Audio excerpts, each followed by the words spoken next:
वो जो फैमिली का जो भी फ़र्द था वो हज़रत सैयदा आयशा सिद्दीक़ा रज़ी अल्लाह अन्हा, चूँकि वो इनकी बहन थी, इनके पास आया और आकर कहा कि ये अब्दुर्रहमान ने क्या किया है कि विरासत के माल में से एक बकरी ज़िबा करके लोगों में बांट दी है, तो तकसीम तो हो लेने देते और अपने हिस्से में से जो मर्ज़ी करते रहते, तो ये विरासत का माल इस तरह क्यों किया।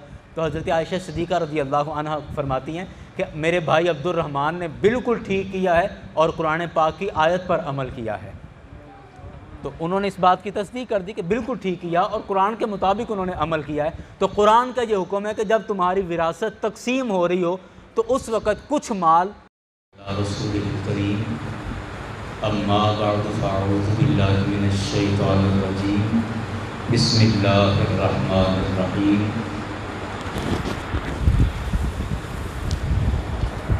क़ुरआनुल मजीद वब्तलुल यतामा हत्ता इज़ा बलगुन निकाह फ़इन आनस्तुम मिनहुम रुश्दन फ़दफ़ऊ इलैहिम अम्वालहुम सदक़ल्लाहुल अज़ीम। इन्नल्लाह व मलाइकतहु युसल्लूना अलन नबी या अय्युहल्लज़ीना आमनू सल्लु अलैहि व सल्लिमू तस्लीमा। सब अहबाब बुलंद आवाज़ से पढ़ लीजिए। अस्सलातु वस्सलामु अलैका या सय्यदी या रसूलल्लाह, अस्सलातु वस्सलामु अलैका या नबी अल्लाह, अस्सलातु वस्सलामु अलैका या शफ़ीअल मुज़निबीन व अला आलिका व अस्हाबिका या रहमतल लिल आलमीन। दर्स क़ुरआन गर हमने भुलाया न होता, दर्स क़ुरआन गर हमने भुलाया न होता, ये ज़माना ज़माने ने न दिखाया होता। और वो मुअज़्ज़ज़ थे ज़माने में मुसलमान होकर और तुम ख़ार हुए तारिक क़ुरआन होकर। हम्द व सना के बाद वाजिबुल एहतराम यारान गिरामी सामिन हाज़रीन, कुरान पाक हमारे लिए सबसे बुनियादी और सबसे आखिरी किताब है।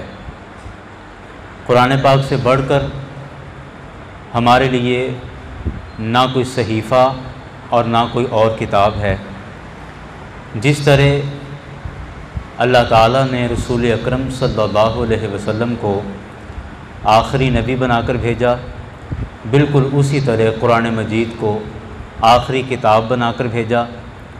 कुरान पाक अगरचे 23 साल के अरसे में मुख्तलिफ़ औक़ात में नाजिल हुआ, लेकिन आप इसका मौजज़ा देखिए कि 23 सालों में क़यामत तक का ज़माना कुरान पाक ने महफूज किया है और क़यामत तक आने वाले मसाइल और उन मामलात को 23 साल के अरसे में हल फरमा के हमारे सामने रख दिया है। जहाँ कुरान पाक के और कई मौजज़ात हैं, वहाँ कुरान पाक का ये एक जीता जागता मौजज़ा है जिसे हर बंदा तजर्बा कर सकता है कि कुरान पाक ने क़यामत तक के मसाइल का हमें हल पहले से करके अता कर दिया है। मैं अक्सर ये बात कहता हूँ कि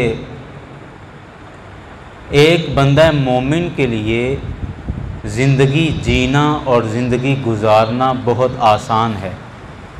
उसकी बड़ी वजह यह है कि हमारे पास ज़िंदगी जीने के बेहतरीन उसूल, बेहतरीन ज़ाब्ते कुरान पाक की सूरत में और हदीस पाक की सूरत में मौजूद और महफूज हैं।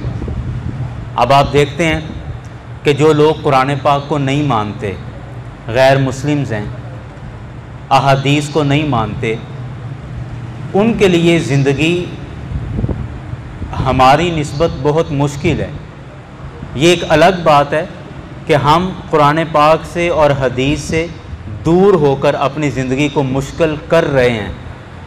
अगर एक मोमिन, एक मुसलमान कुरान पाक और रसूल अकरम सल्लल्लाहु अलैहि वसल्लम के फ़रमान को अपनी ज़िंदगी के लिए ज़ाब्ता हयात बना ले तो एक मुसलमान की ज़िंदगी सबसे आसान हो जाए। उसकी बड़ी वजह क्या है कि आप देखते हैं कि गैर मुस्लिम्स अपनी ज़िंदगी जीने के लिए कभी किसी के पीछे लगते हैं, कभी शेक्सपियर के अक़वाले ज़र्री बयान करके और उनके मुताबिक अपनी ज़िंदगी को चलाने की कोशिश कर रहे होते हैं। तो ज़ाहिर बात है शेक्सपियर भी एक इंसान था, हज़ार जगहों पे उसने गलती की होगी, दुनियावी एतबार से बात कर रहा हूँ, तो अब वहाँ वो ख़ता खा जाते हैं। और जो बड़े बड़े मुफ़क्किर, बड़े बड़े दानिश्वर उनके पीछे लग के अपनी ज़िंदगी गुजारने की कोशिश करते हैं और साल हा साल ज़िंदगी के गुजारने के बाद फिर पता चलता है कि ये तो बात गलत थी या ये उसका उसूल गलत था, ये ऐसा नहीं था। तो इसलिए मैं समझता हूँ कि एक मुसलमान के लिए ज़िंदगी जीना और ज़िंदगी गुजारना बहुत आसान है कि उसके सामने हिदायत के लिए किताब मौजूद है, रहनुमाई के लिए रसूल अकरम सल्लल्लाहु अलैहि वसल्लम की बातें मौजूद हैं। अब ये अलग बात है कि वो मुसलमान अपने आप को इन किताबों से कितना जोड़ता है और कितना इससे पीछे हटता है। जितना पीछे हटता जाएगा ज़ाहिर बात है नुकसान उठाता रहेगा, और जितना अपने आप को कुरान और हदीस के साथ जोड़ कर रखेगा यकीनन वो उसी कदर फ़ायदा उठाता रहेगा। इसीलिए अल्लाह करीम का ये हम पर करोड़ा एहसान है कि रब्बे कायनात ने कुरान मजीद जैसी नेमत हमें अता की है। हर किसी के पास मौजूद है, हर किसी की पहुँच में है, हर किसी के लिए दस्तयाब है। बस कमी रह जाती है हमारी तरफ से कि हम पढ़ने की ज़हमत नहीं करते, मुताला नहीं करते, कुरान पाक को तर्जमे के साथ नहीं पढ़ते, कुरान पाक को समझने की कोशिश नहीं करते, और कुरान पाक में जो हमारे लिए हिदायत और नसीहत की बातें मौजूद हैं हम उनको हासिल करने की कोशिश नहीं करते। यहाँ एक बड़ी और बारीक सी बात जहन में आई। आप यकीन कीजिए कि जितने भी उलमा या वो लोग जो कुरान पाक को पढ़ते हैं और कुरान पाक को पढ़ के उसके मुताबिक अपनी ज़िंदगी गुजारने की कोशिश करते हैं, मैं उन उलमा की बात कर रहा हूँ। वो उलमा दुनियावी एतबार से भी बकिया लोगों से ज़्यादा अच्छी ज़िंदगी गुजार रहे होते हैं। मैं माली एतबार से बात नहीं कर रहा, फाइनेंशली माली तौर पर मुमकिन है कि एक कारोबारी आदमी ज़्यादा पैसा कमा रहा होगा या एक अच्छा ऑफिसर आदमी ज़्यादा पैसा कमा रहा होगा, लेकिन मैं ज़िंदगी गुजारने की बात कर रहा हूँ। घर के रहन सहन की, घर का माहौल, बरादरी का माहौल, मोहल्ले में उसका रहन सहन वो बकिया लोगों से ज़्यादा अच्छा होता है और वो एक अच्छी ज़िंदगी गुजारता है। इसकी बहुत बड़ी वजह यह है कि वो कुरान पाक को पढ़ता है, अहादीस को पढ़ता है और उनसे नसीहतें हासिल करके अपनी ज़िंदगी में उसको अप्लाई करने की कोशिश करता है और उसके मुताबिक अपनी ज़िंदगी गुजारने की कोशिश करता है। माली तौर पर शायद वो दूसरों से कमज़ोर रह जाता हो, लेकिन इंतज़ामी मामलात में और रहन सहन में उसके घर का और उसके गिरदो नवा का माहौल वो दूसरे लोगों से ज़्यादा अच्छा होता है। इसकी बहुत बड़ी वजह, और भी वजह होंगी, लेकिन उसमें बहुत बड़ी वजह यह है कि कुरान मजीद उसके लिए, उसके पास और अहादीस उसके पास रहनुमाई के लिए मौजूद हैं। इसलिए हमें चाहिए कि कुरान मजीद को अहमियत दें। कुरान पाक को पढ़ने के हवाले से, इसको समझने के हवाले से, कुरान पाक की नसीहत लेने के हवाले से हमें चाहिए कि हम इसको अहमियत दें। हमें बाज़ दफ़ा नावल पढ़ने का बड़ा शौक़ होता है और उसमें हम रात गए तक, जिनको ये चस्का पड़ जाता है, ये बड़ा ख़तरनाक चस्का है, तो रात गए तक नावल पढ़ रहे हैं। बाज़ लोगों को शेर व शायरी का शगफ़ होता है तो वो रात गए तक पता नहीं चलता कब रात गुजर गई। गालिब पढ़ रहे हैं तो फिर गालिब में, मोमिन पढ़ रहे हैं तो उसमें चले गए, हैदर अली आतिश पढ़ रहे हैं तो फिर उसी में सारी रात गुजर गई। इन चीज़ों को हम तरजीह दे रहे हैं। तरजीही बुनियाद पर हमें कुरान और हदीस रखनी चाहिए। इन चीज़ों का इनकार नहीं है, ज़ौक़ के लिए ज़रूर पढ़नी चाहिए, लेकिन अहमियत और जो तरजीह है वो हमारी कुरान पाक के उलूम और हदीस के उलूम को जब होगी तो हम बहुत सारे मसाइल का हल अपनी ज़िंदगियों में निकाल सकते हैं। अब आते हैं आज की गुफ्तगू की तरफ। चूँकि सूरह अन-निसा माशाअल्लाह असलम साहब मौजूद हैं तो इन्होंने इनकी मुशावरत से अपनी जामे मस्जिद अल मुर्तज़ा में सूरह अन-निसा का सबक शुरू है और आज हम सूरह अन-निसा की आयत नंबर 6 से लेकर 10 तक तकरीबन ये 5 आयतें बनती हैं। ये 5 आयतें पढ़ेंगे और जो पीछे मजमून चल रहा है सूरह अन-निसा में जो हम पढ़ रहे थे, यतीमों के माल के हवाले से और उससे पहले निकाह के हवाले से कुछ आयात आई थी और उसके बाद यतीमों के माल के हवाले से और यतीमों के हवाले से अहकामात चल रहे थे। पिछले सबक में भी गालिबन यही बात बयान हुई थी और इसी बात को आगे चलाते हैं। आयत नंबर 6 में रब्बे कायनात ने यतीमों के हवाले से बात ये इरशाद फरमाई कि अगर कोई बंदा फौत हो गया, बच्चे उसके भी छोटे हैं, यतीम बच्चे हैं। ये एक बात ज़हन में रख लें, यतीम शरीयत के अंदर उस बच्चे को कहते हैं जिसका बाप फौत हो जाए और वो बच्चा नाबालिग हो, उस बच्चे को यतीम कहा जाता है। हर वो बच्चा जिसका बाप फौत हो गया तो वो यतीम नहीं होता। यतीम सिर्फ वो बच्चा है कि जिसका बाप फौत हो गया और वो नाबालिग है। जब बच्चा बालिग हो जाए तो वो यतीमी के हुक्म से निकल जाता है, अब वो यतीम नहीं है। छोटे बच्चों को यतीम कहा जाता है। तो अब ये मसला ये है कि एक आदमी फौत हो गया, उसके छोटे बच्चे हैं, बच्चे यतीम हो गए, तो अब उसके कारोबार और उसके माल और उसका जितना भी बिज़नेस था, जितनी भी उसकी जायदाद थी, उसको किसी ईमानदार और दयानतदार बंदे ने अपने सुपुर्द कर लिया। वो दादा भी हो सकता है, वो चचा भी हो सकता है, ताया भी हो सकता है, फैमिली का कोई भी फ़र्द हो सकता है। एक दयानतदार बंदा उसको अपने सुपुर्द कर लेता है उसके सारे मामलात को। उसके लिए ये अहकामात बयान फरमाए गए हैं। फरमाया वब्तुलुल यतामा हत्ता इज़ा बलगुन निकाह, यतीम बच्चों को आज़माते रहो यहाँ तक कि वो निकाह की उम्र को पहुँच जाएं, यानी बालिग हो जाएं। बालिग होने तक उन यतीम बच्चों को आज़माते रहो। आज़माना क्या है? आज़माना इस तरह है कि थोड़ा थोड़ा माल उनको दो और फिर देखो कि ये कैसे ख़र्च करते हैं, इनकी माल खर्च करने की सेंस और अकल या शऊर कितना है, और ये पैसा बर्बाद कर रहे हैं, ये पैसे का सही इस्तेमाल कर रहे हैं। इस तरह करके उनको थोड़ा ट्रेन करते रहो, आज़माते रहो, और जैसे ही वो निकाह की उम्र को पहुंच जाएं तो फरमाया फ़इन आनस्तुम मिनहुम रुशदा, और अगर तुम्हें लगे कि ये बच्चे सियाने हो गए, समझदार हो गए, ये सारा कारोबार और ये सारी जायदाद या ये सारा माल संभाल लेंगे, तो फरमाया कि फ़दफ़ाउ इलैहिम अमवालहुम, तो उनका माल उनके सुपुर्द कर दो।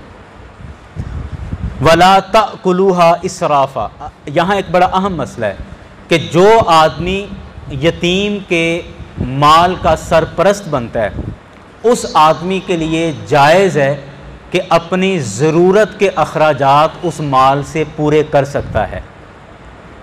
लेकिन इसमें शरीयत ने बड़ा मोहतात होकर फ़ैसला किया है और वो इसी आयत के आगे जाके आ जाएगा। मिसाल के तौर पर कोई आदमी फौत हुआ और मैं उसका माल सारा संभाल लेता हूँ कि मैं बच्चों का सरपरस्त बन जाता हूँ।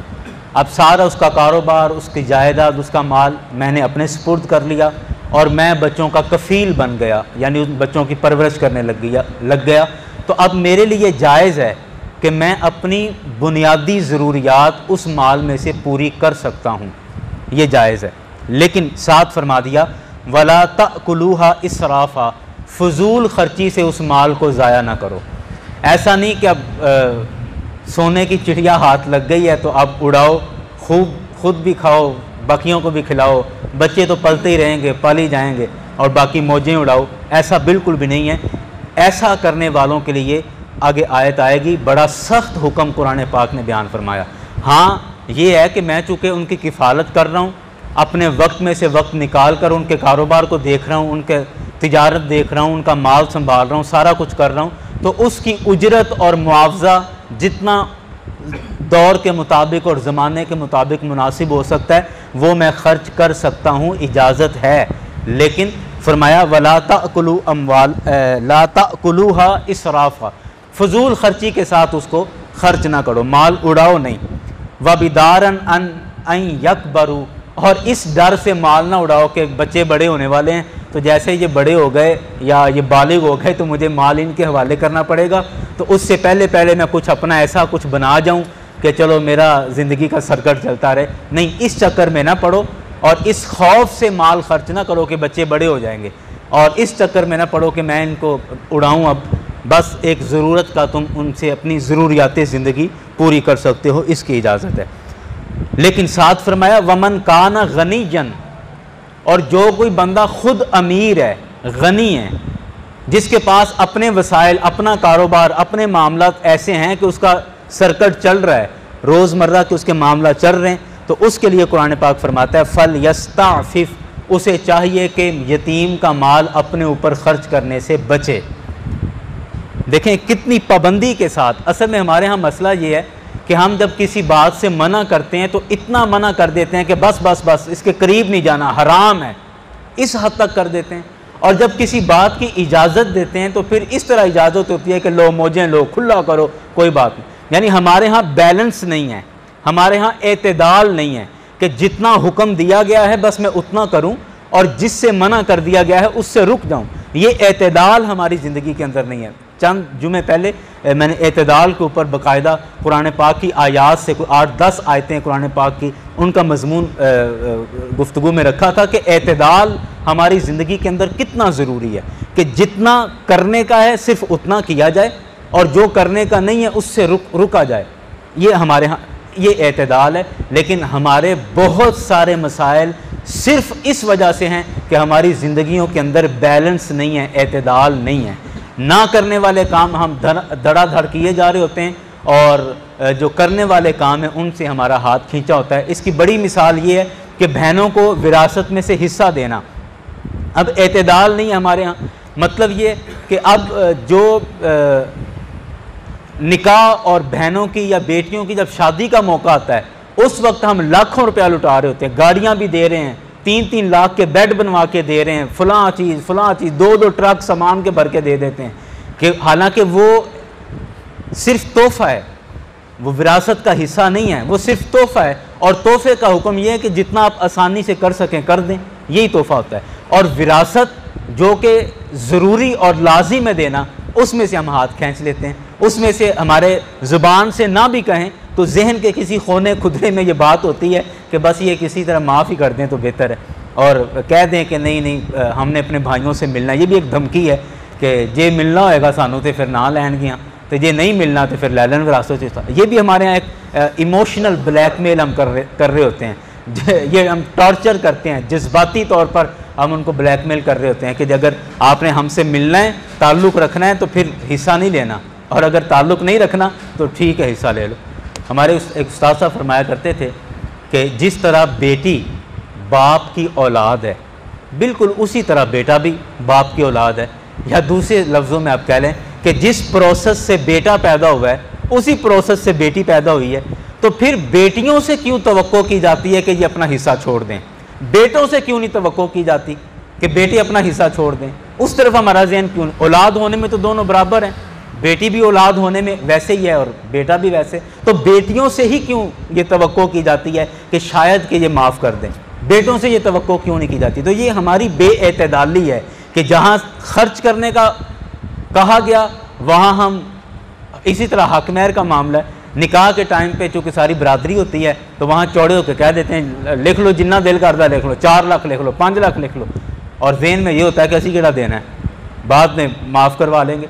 तो यानी जो चीज़ें खर्च करने की हैं हम वहाँ अपना हाथ खींच रहे हैं, और जो चीज़ें शरीयत ने कहा कि अपनी जेब देख कर करो, जैसे जहेज़ है, मना नहीं है जहेज़, लेकिन कहा कि अपनी जेब देख के करो। जहेज़ एक गिफ्ट है, तोहफ़ा है जो आपने अपनी बच्ची को, अपने औलाद को देना है। वो जितना आप आसानी से दे सकते हैं कर लें, कोई मसला नहीं। लेकिन जिन चीज़ों से शरीयत ने कहा कि अपनी जेब देख लो, उसमें हम अपनी जेब में फाड़ रहे हैं, और जिन चीज़ों से कहा कि दो, उनमें हम कोशिश करते हैं कि कोई माफ़ी तलाफ़ी की सूरत बन जाए। तो ये असल में बेएतदाली है जो हमारे मिजाज के अंदर आ गई।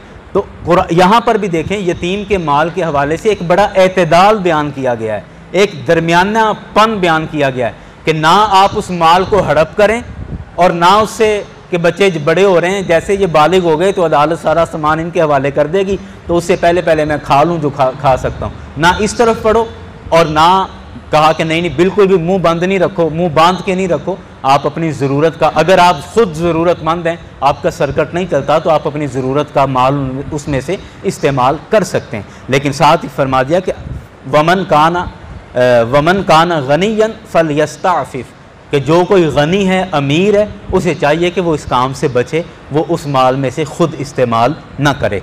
वमन काना फ़कीरन, और जो कोई फ़कीर है, फ़कीर का मतलब कि जिसको ज़कात देना जायज़ है, वो फ़कीर होता है। तो अगर आप फ़कीर हैं, यानी आप पर ज़कात फ़र्ज़ नहीं है। अब ज़रूरत का भी तो असल में पैमाना मुख्तलिफ है ना, कि मेरा 10 लाख का कारोबार है और मुझे कारोबारी एतबार से कुछ पैसों की ज़रूरत पड़ी, माल सटवा लूँ, मंगवा लूँ और बाद में महंगा हो जाएगा, तो मैं कहता हूँ मेरी ज़रूरत है, इस वक्त मैं बड़ा फंसा हुआ हूँ, मुझे इतने पैसे की ज़रूरत है कि मैं माल अपना जमा कर लूँ, स्टोर कर लूँ। तो एक तो ये ज़रूरत है जो कि बुनियादी ज़रूरत नहीं है, एक इजाफी ज़रूरत है, कारोबारी ज़रूरत है। तो आप कहें कि मैं यतीम के माल में से ले लूँ, तो इसलिए कुरान पाक ने कहा कि अगर आप गनी हैं, यानी आप पर ज़कात फ़र्ज़ है, आप पर कुर्बानी लाजिम है, तो फिर आप उसमें से माल ना लें। और अगर आपको ज़कात जायज़ है, यानी आप इतने कमज़ोर हैं माली एतबार से कि आपको ज़कात दी जा सकती है, तो फिर आप उस माल को इस्तेमाल कर सकते हैं। और वो भी कहा कि उड़ाना नहीं है, ज़रूरत का आप इस्तेमाल कर लें। वमन कान फ़कीरन, और जो कोई फ़कीर है, फल याकुल बिल मारूफ़, उसे चाहिए कि वो ahsan अंदाज से उस माल को इस्तेमाल कर सकता है। फ़इज़ा दफ़ातुम इलैहिम, ये एक बड़ा अहम पॉइंट है। इरशाद फरमाया कि जब बच्चे बड़े हो जाएं, बालिग हो जाएं, और अब आपने वो सारा माल उनके सुपुर्द करना है, तो इरशाद फरमाया फ़इज़ा दफ़ातुम इलैहिम अम्वालहुम, जब तुम उन बच्चों का माल उनके सुपुर्द करने लगो, तो फ़शहिदू अलैहिम, तो उस पर गवाह कायम कर लो। अपनी बरादरी के, अपने फैमिली के, अपने महल्ले के गिने चुने अफराद जमा कर लो और सब की मौजूदगी में, या स्टाम्प पेपर कर लो, सब की मौजूदगी में, गवाहान की मौजूदगी में वो सारा माल उनके सुपुर्द करो, ताकि बाद में कोई झगड़े या किसी खदशे या किसी लड़ाई की कोई गुंजाइश ना बाकी रहे। बाज़ दफ़ा आप देखते हैं माशरे में हमारे इस तरह होता है कि जी माल तो बहुत ज़्यादा था और अब्बा जी की जायदाद पता नहीं कहाँ कहाँ थी, और ये चचा ने हमारे हवाले सारा कुछ नहीं किया, थोड़ा बहुत हमें दे दिया, बाकी सारा खुद हड़प। तो इस तरह फिर बाद में तनाज़े की सूरतें बनती रहती हैं। तो इसलिए कुरान पाक ने कहा कि जब तुम उनका माल उन बच्चों के सुपुर्द करने लगो, तो फ़शहिदू अलैहिम, तो उस पर गवाह कायम कर लो। वकफ़ा बिल्लाहि हसीबा, और अल्लाह ताला हिसाब लेने के लिए अल्लाह ताला काफ़ी है, कि अगर तुम सही हिसाब नहीं करोगे तो फिर वो ज़ात है, वो तुमसे फिर एक एक चीज़ का हिसाब कर लेगा।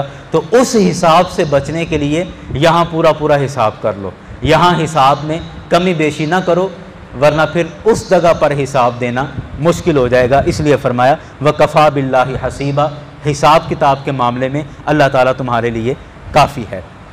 अब अगली बात यह है कि विरासत के हवाले से आप जानते हैं कि ज़माना जाहिलियत में विरासत बिलखुसूस औरतों को देने का तो कोई तसव्वुर ही नहीं था। सोचा ही नहीं जाता था कि औरतों की भी कोई विरासत है या इनको भी कोई विरासत देनी है।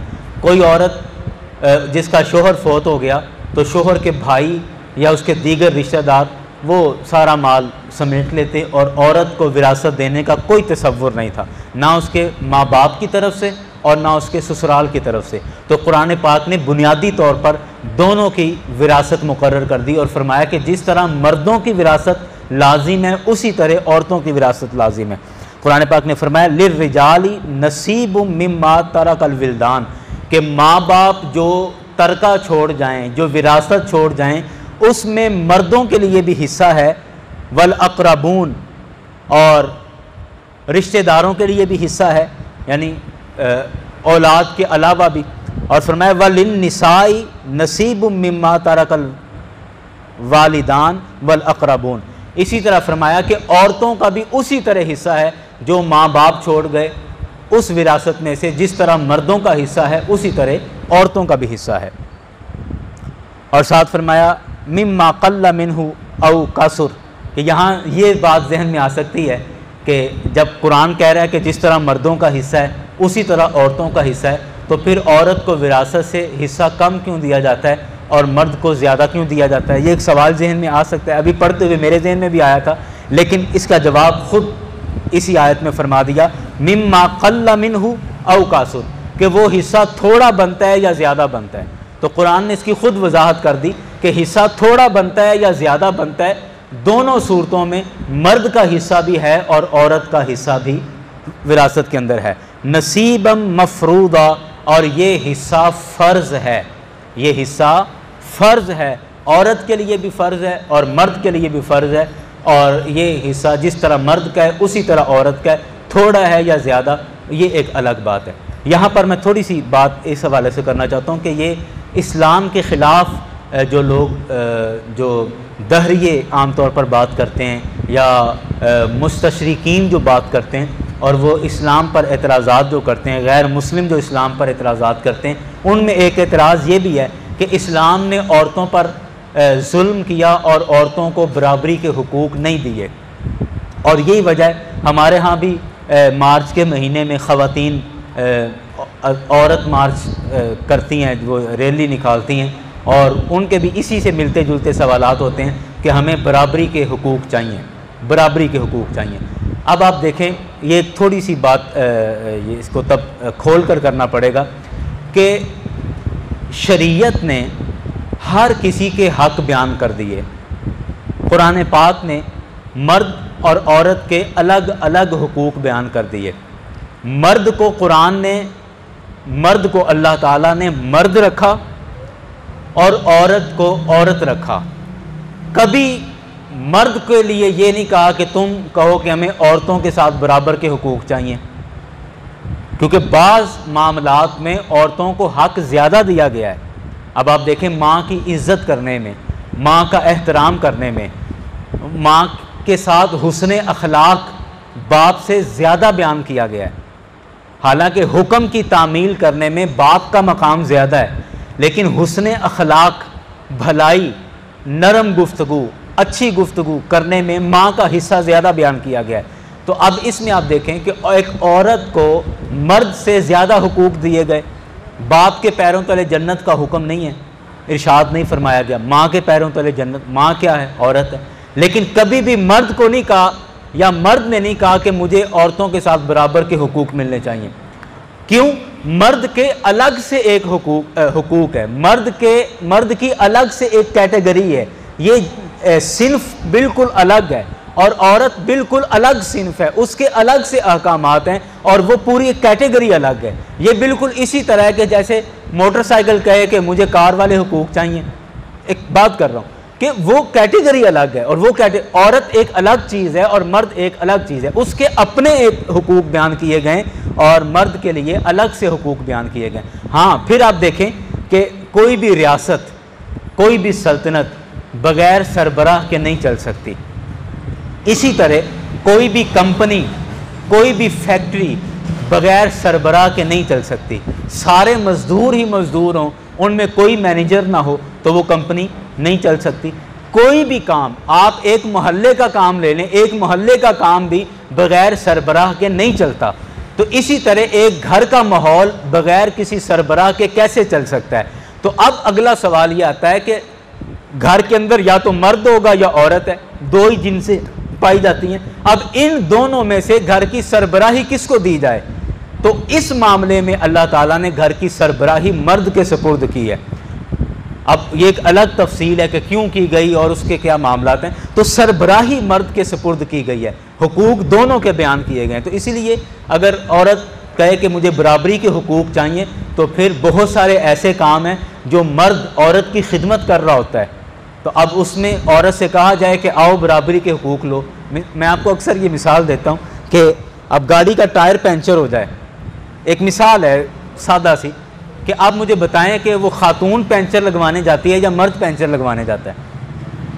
आपके पास बड़ी गाड़ी है तो उसका टायर खोलना, जैक लगाना और उसको फिर घसीट के दुकान तक लेके जाना, ये काम हमारे यहाँ मर्द करते हैं कि औरतें करती हैं? मर्द करते हैं। अब आप बस के अंदर देखें कि बस के अंदर जब कोई औरत आ जाए, कोई बच्चा उसके साथ हो, तो मर्द खड़ा हो जाता है और कहता है बीबी आप यहाँ पर बैठ जाएं। इसी तरह कोई लाइन लगी हो किसी महकमे की, किसी दफ्तर की या किसी जगह पर, तो वहाँ ख़वातीन को तरजीह दी जाती है कि बाजी आप पहले आ जाएं, आप अपना जो मामला है वो करवा लें, हम बाद में कर लेंगे, कोई बात नहीं। इसी तरह सामान उठाने में, अब सामान हमारे यहाँ जब भी हम कहीं जा रहे होते हैं मेहमान बनकर, तो उसमें बैग किसने उठाया होता है? मर्द ने उठाया होता है कि औरत ने उठाया होता है? फिर आप देखें कि मर्द कितनी जिम्मेदारी के साथ भाग भाग के, आगे चल चल के सारे भारी और वजनी काम कर रहा होता है। तो अब अगर औरत को बराबरी के हुकूक चाहिए, तो अब ये काम और ये चीज़ें क्यों नज़र नहीं आती? फिर औरत से कहा जाए कि आप पंचर लगाओ गाड़ी को, औरत से कहा जाए कि बैग तुम उठाओ और मैं ऐसे ही चलूँगा, या मतलब इस तरह की और चीज़ें। तो इसलिए औरत अलग से एक सिन्फ है, उसके अपने अहकामात कुरान पाक ने बयान किए हैं और मर्द के अलग से अहकामात बयान किए गए। घर की सरबराही मर्द के सुपुर्द की गई है कई वजूहात की बुनियाद पर। इसका मतलब कतन ये नहीं है कि औरतों का इस्तेहसाल किया गया है या उनको दबा दिया गया है या उनको नौकर बना दिया गया है, बिल्कुल भी ऐसा नहीं है, बल्कि मर्द को औरत का खादिम बनाया गया है। अब आप देखें कि जब से बच्ची पैदा होती है, बच्ची के पैदा होने से लेकर उसके जवान होने और मरने तक मर्द उसकी खिदमत करता रहता है किसी न किसी फॉर्म में, भले वो बाप की सूरत में हो। अब आप देखें, हम किसी के यहाँ मेहमान जाएं, उस घर में छोटे बच्चे हों और हमारे दिल में हो कि जब हम वापसी आएंगे तो बच्चों को कुछ पैसे दे देंगे। आप लड़कों को पैसे दे के आते हैं या बेटी को पैसे देकर आते हैं?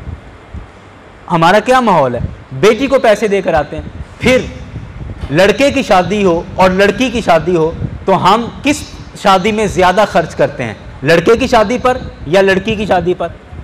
रिश्तेदारों की बात कर रहा हूँ, रिश्तेदार भी, दोस्त अहबाब भी बेटी की शादी पर ज़्यादा खर्च करते हैं। और हमारे यहाँ जुमला नहीं यार तीतियाँ नहीं है तो चलो कोई गाल नहीं, अपनी पसली तो ज़्यादा खर्च कर लो। तो मर्द भले बाप की सूरत में हो, भले भाई की सूरत में हो, बाद में आके बेटे की सूरत में हो, किसी भी सूरत में हो, मर्द सारी ज़िंदगी औरत की खिदमत करता है और इसीलिए उसको बनाया गया है, औरत का मुहाफिज बनाया गया है। अब सिक्योरिटी गार्ड अगर किसी ने रखा है, कोई बड़ी सेलिब्रिटी है, बड़ा आदमी है, उसने अपनी सिक्योरिटी 4-5 बंदे रखे हुए हैं, अब उसकी सिक्योरिटी ऑफिसर वो उस आदमी को कहते हैं कि साहब इस सड़क से नहीं जाना, हमें इतला मिली है कि यहाँ पर डाकू हैं, कसूर जाने का हम फलां रास्ता इख्तियार करेंगे। तो आप मुझे बताओ कि इस जगह पर सिक्योरिटी ऑफिसर की बात मानी जाती है या वो नवाब या सेठ आदमी अपनी बात मनवाएगा?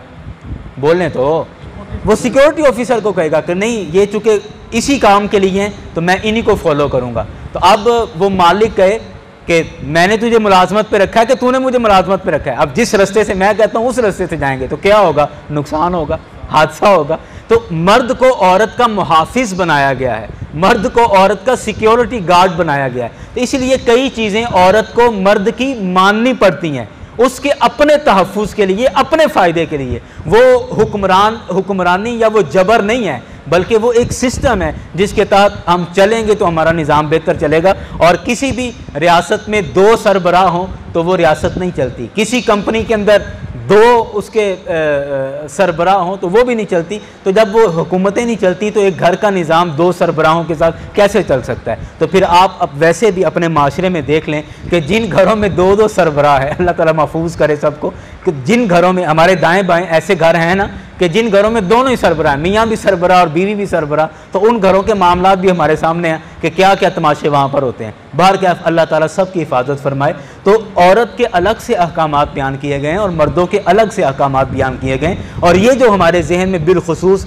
ख़वातीन के जहन में आ जाता है ना कि शायद हम पिस रही हैं और हमारा इस्तेहसाल हो रहा है या हमारे हुकूक मारे जा रहे हैं, ये बिल्कुल गलत फहमी पैदा की गई है। ऐसा कतल नहीं है, बल्कि हमें इन चीज़ों को इंजॉय करना चाहिए, इन चीज़ों को समझ कर, और 2 जैसे गाड़ी के पहिए होते हैं तो इस तरह अपनी ज़िंदगी चलानी चाहिए। और कुरान पाक ने भी बिल्कुल इसी तरह बयान फरमाई है। इसलिए फरमाया नसीब मफरूदा, कि दोनों के हिस्से फ़र्ज़ हैं, औरत का हिस्सा भी फ़र्ज़ है और मर्द का हिस्सा भी फ़र्ज़ है। और कभी ये दिल में ख्वाहिश ना रखें कि बहनों से माफ़ी करवा लेंगे और माफ़ कर देंगे और वो छोड़ देंगे, चलो एक मरला है क्या इसका लेना है ना, कभी इसकी अपनी कब्रें भारी ना करें। आप यकीन कर लें ये मरले शरले सारे इधर ही रह जाने हैं, अपनी कब्र भारी ना करें। बहनों को, बेटियों को हाँ जहेज़ में कमी कर लें, उस मामले में जिस कदर आप आसानी से कर सकते हैं बेटा नौकरी लगवाने के लिए भी तो हम बेटे पर भी तो खर्च कर देते हैं ना, तो इसी नीयत से आप बेटी पर भी खर्च कर दें कि इसकी शादी है तो इस पर मैं कर रहा हूँ। बाकी जायदाद और जो बाकी विरासत के मामलात हैं उनमें हिसाब पूरा रखें, और कभी भी बेटों के जहन में ये बात आने ही ना दें कि ये सारा कुछ हमारा ही है, पहले दिन से ही ना आने दें, वरना बाद में जाकर फिर मुश्किलात होती हैं। बाद में फिर बेटे समझ रहे होते हैं कि ये हमारा ही है, और जब उसमें से फिर बहनों का हिस्सा निकल रहा होता है तो फिर बेटों के दिलों में वो एक रखना पैदा हो जाता है कि इतनी सारी हमारी जगह थी और इतनी हमारी बहनें लेके चली गई। तो पहले दिन से बेटों के ज़हन में ये बात बिठा के रखें कि ये सारा कुछ तुम्हारा नहीं है, ये तुम्हारी बहनों का और तुम्हारा जितना जितना भी अल्लाह और उसके रसूल ने मुकर्रर किया है उतना है। तो कतन ये बात ना समझे कि ये सारा कुछ हमारा ही है। और रब कायनात ने इरशाद फरमाया व इज़ा हादर अल क़िस्मता उलुल क़ुरबा वल यतामा वल मसाकिन फ़र्ज़ुक़ूहुम मिन्हु वक़ूलु लहुम क़ौलन मारूफ़ा। इरशाद फरमाया कि जब तकसीम का वक्त आ जाए, विरासत तकसीम करने का वक्त आ जाए, तो फरमाया रिश्तेदार और यतीम और मिस्कीन आ जाएं तो उस माल में से उन्हें भी कुछ दे दो और उनसे अच्छी बात कहो। वल यख्शल्लज़ीना लौ तरकू मिन खल्फ़िहिम ज़ुर्रियतन दिआफ़न खाफ़ू अलैहिम वल यत्तक़ुल्लाह वल यक़ूलू क़ौलन सदीदा। ये दो आयतें मैंने पढ़ ली हैं, अब बात सारी हमारे मतलब मफ़हूम पर आ जाते हैं। इन दोनों आयतों का ख़ुलासा ये है कि रब कायनात ने इरशाद फरमाया कि जब तुम अपने माल की तकसीम कर रहे हो, जायदाद आप तकसीम कर रहे हैं, विरासतें आप तकसीम कर रहे हैं, तो उस वक्त तुम्हारे कमज़ोर और गरीब रिश्तेदार या मोहल्लेदार या मुस्तहिक अगर आ जाएं उस मौके पर, तो अपनी विरासत में से उनको भी कुछ ना कुछ दे दो। अच्छा, एक उसूल शरीयत का ज़हन में रखें कि जो चीज़ें हमारे ऊपर फ़र्ज़ कर दी गई हैं उनके मुतालिक शरीयत ने सख्ती के साथ कहा कि दो, ये तुम पर फ़र्ज़ है, लाजमी दो, ये लहजा अपनाया। और जो चीज़ें हमारे ऊपर फ़र्ज़ नहीं है देना बल्कि अखलाकन देने का कहा गया, उन पर शरीयत ने ये लहजा नहीं अपनाया। उन पर शरीयत का लहजा है आप दें तो ज़्यादा अच्छा है, दें तो आपको आखिरत में इसका अजर मिलेगा, ये बहुत अच्छा अमल है कि अगर आप उनको दें। यानी वहाँ तरगीब दी गई है, मोटिवेशन दी गई है कि आप ये काम करें। मिसाल के तौर पे आप में से अक्सर कारोबारी हजरात बैठे हैं कि मैं आपके साथ दुकान पर कुछ सामान लेने आ गया, आपने मुझे कहा जी 3 दिन की गारंटी है, 3 दिन आप इसको इस्तेमाल करें, अगर ख़राब होगी तो आप चीज़ वापस कर दें और पैसे ले जाएं। बिलफर्ज ऐसी बात हो गई। अब मैंने वो चीज़ ले ली, चीज़ लेने के बाद अब अभी 2 दिन हुए थे कि वो ख़राब हो गई। अब उसके बाद जब मैं दुकान पर वो वापस करने आऊँगा तो मेरा लहजा कुछ और होगा और दुकानदार का लहजा नरम होगा और मेरा लहजा सख्त होगा। मैं कहूँगा लो जी एक चंगी चीज़ ही थी, अब दूसरे दिन सारी ख़राब हो गई, मैंने तो पहले ही लग रही थी, अरे फड़ो अपनी चीज़ वापस करो। तो दुकानदार उस पर कह रहा होगा नहीं नहीं भाईजान कोई गल नहीं, मैं तुम्हें बदल देना, बस हो जाना होता है, मशीनरी को ख़राब हो गया। दुकानदार का लहजा नरम होता है और गाहक का लहजा सख्त होगा। क्यों? क्योंकि यहाँ पर गाहक का हक है, तो जब हक की बात होती है तो वहाँ लहजा सख्त होता है। लेकिन अब यही चीज़ मैं 5 दिन 6 दिन इस्तेमाल करता रहा, उसके बाद कोई उसमें मसला आ गया, तो अब मुझे पता है कि मेरा वादा दुकानदार के साथ 3 दिन का था, तो अब मैं 3 दिन के बाद 6ठे दिन या 7वें दिन जा रहा हूं, तो उसूली तौर पर यह चीज़ वापस करना बनता नहीं है। तो अब क्या होगा कि अब गाहक का लहजा बड़ा नरम होगा, गाहक कह रहा होगा जी बस ख़राब हो गई, समझ नहीं आई, देख लो कोई गुंजाइश बन दी है तो रख लो, कोई इंज कर लो।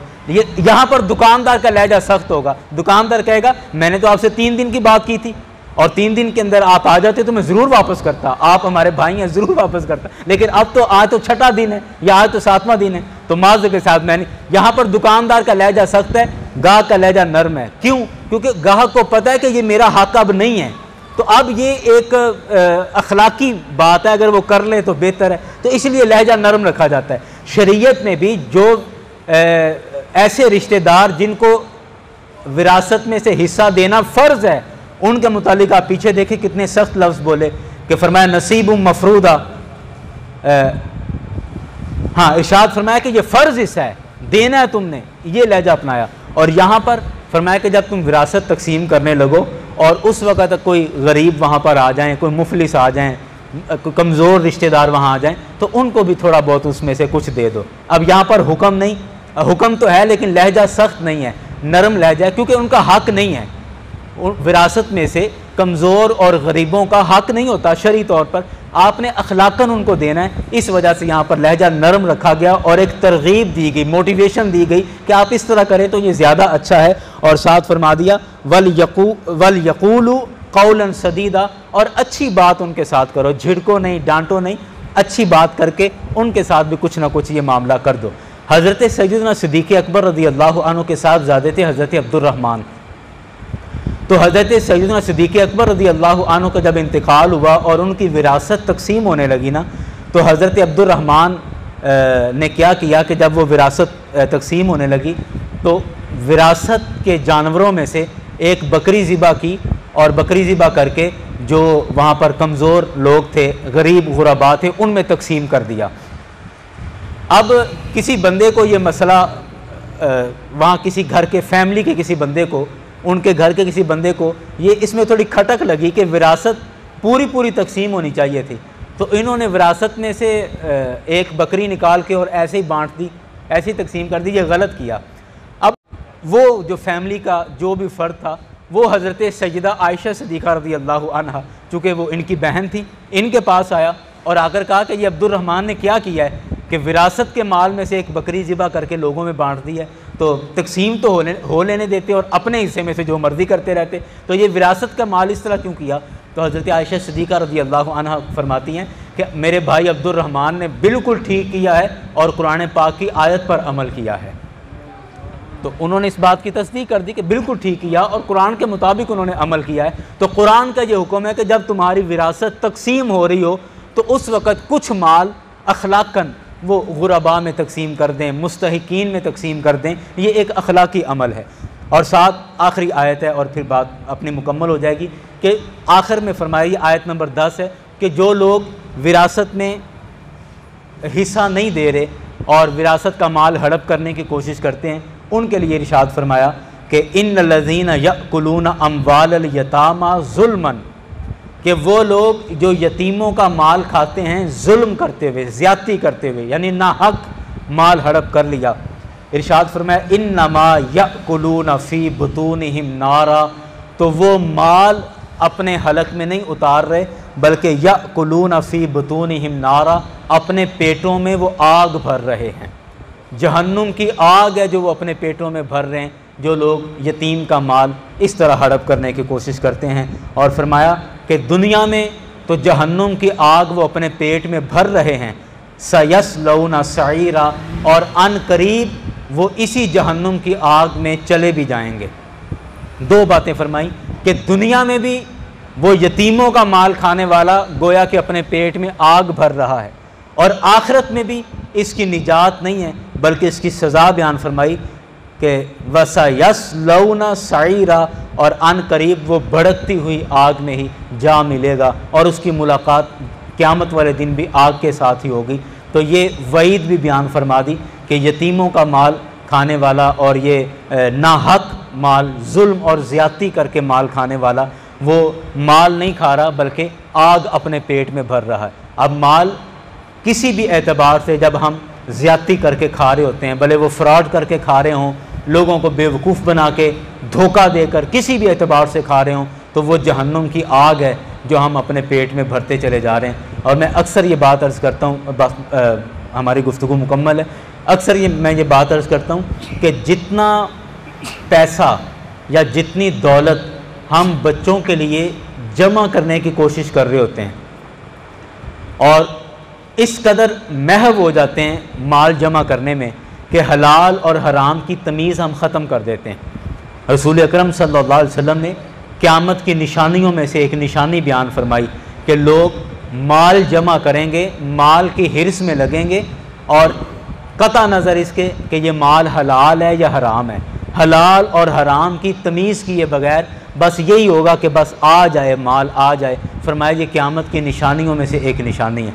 और आज हम देखते हैं कि हम अपनी औलाद के लिए हलाल क्या और हराम क्या बस दोनों हाथों से कोशिश कर रहे होते हैं, ये भी बना जाऊँ, ये भी कर जाऊँ, ये भी कर जाऊँ, ये भी कर जाऊँ। नतीजा क्या निकलता है?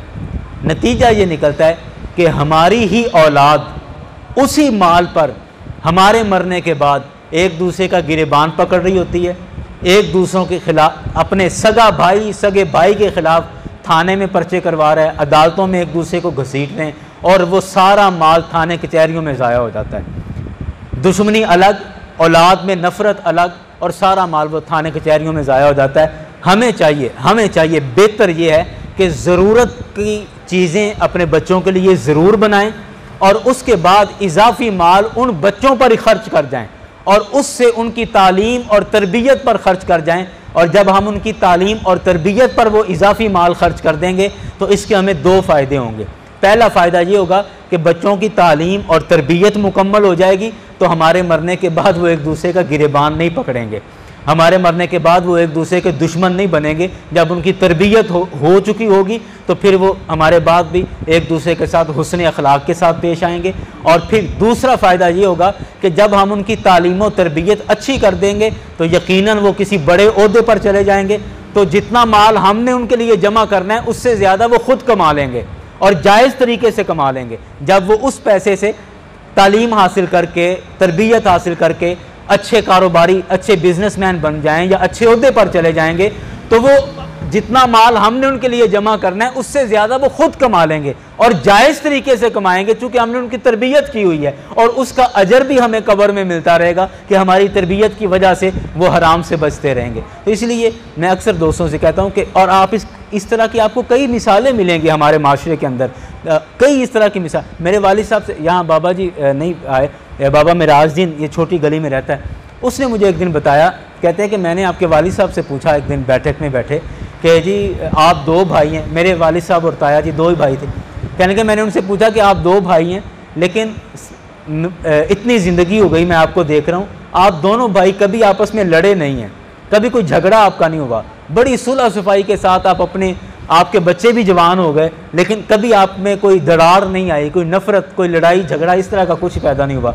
तो इसकी वजह क्या है? तो मेरे वालिद साहब क़िबला रहमतुल्लाह अलैह फरमाने लगे, कहने कि मेरा हाजी ना साढ़े प्यो ने साढ़े से लड़न वाली कोई शायद छड़ी नहीं, मतलब हमारे पास है क्या जिस पे हमने लड़ना है? ना कोई हमारी दुकानें, ना कोई प्लाट, और ना कोई प्लाजे, और ना कोई ये, ना घर की जगह के अलावा हमारे पास तो कुछ भी नहीं। तो हमारे अब्बा ने हमारे लिए लड़ने की कोई चीज़ ही नहीं छोड़ी, तो लड़ना किस बात पर है? तो ये वही पैसा जो हमने बच्चों के लिए जमा करना है, जी बच्चियां ना कुछ बना दो, बच्चियां हलाल आ गया तामी बना दो, हराम आ गया तामी जमा कर दो, तो नतीजे उसके गलत निकलते हैं। बाद में जाके औलाद उसी माल पर लड़ती है, झगड़ती है। तो हमें चाहिए कि हम ज़रूरत का बच्चों के लिए ज़रूर बनाएं, उनके घर की ज़रूरियात के लिए जो फ़ी ज़माना एक बंदे के लिए बुनियादी ज़रूरियात हैं वो ज़रूर पूरी करें।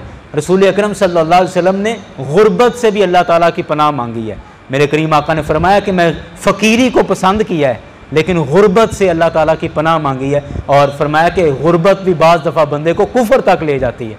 तो गरीब औलाद को नहीं छोड़ना चाहिए, कुछ ना कुछ उनके लिए ज़रूरत का कर जाएँ, लेकिन बकिया माल जो है अगर अल्लाह ने दिया है तो वो उनकी तालीम और तरबियत पर ख़र्च करें, इसके हमें ज़्यादा फ़वायद होंगे। अल्लाह करीम की बारगाह में दुआ है कि आज के कुरान पाक से सबक में जो भी बातें हुई हैं, अल्लाह ताला इन सब पर हमारे लिए अमल करना आसान फरमाए। और सबसे ज़रूरी, सबसे अहम, मैं अक्सर कहता हूँ कि अल्लाह ताला हमें कुरान पाक से मोहब्बत नसीब फरमाए। कुरान हमारे बहुत सारे मसलों का हल है, कुरान पाक में हमारे बहुत सारे मसाइल का हल है। आप यकीन करें कि हमें पंचायतों में ना जाना पड़े, चौधरियों के पास अपने मसले नहीं हल करवाने पड़ेंगे। अगर हम कुरान पाक को पढ़ने लग जाएं, कुरान पाक को समझने लग जाएं, तो ये कुरान पाक सबसे बड़ा चौधरी है, कुरान पाक सबसे बड़ा सरपंच है जो हमारे फ़ैसले करता है और जिसने हमारे फ़ैसले कर दिए हैं पहले से। तो हमें चाहिए कि हम अपने फ़ैसले कुरान पाक से लें, अहादीस से लें, तो इंशाअल्लाह हमारी ज़िंदगी बेहतर होगी। अल्लाह करीम हमें कुरान पाक के साथ जुड़े रहने की तौफीक अता फ़रमाए। वमा अलैना इल्लल बलाग।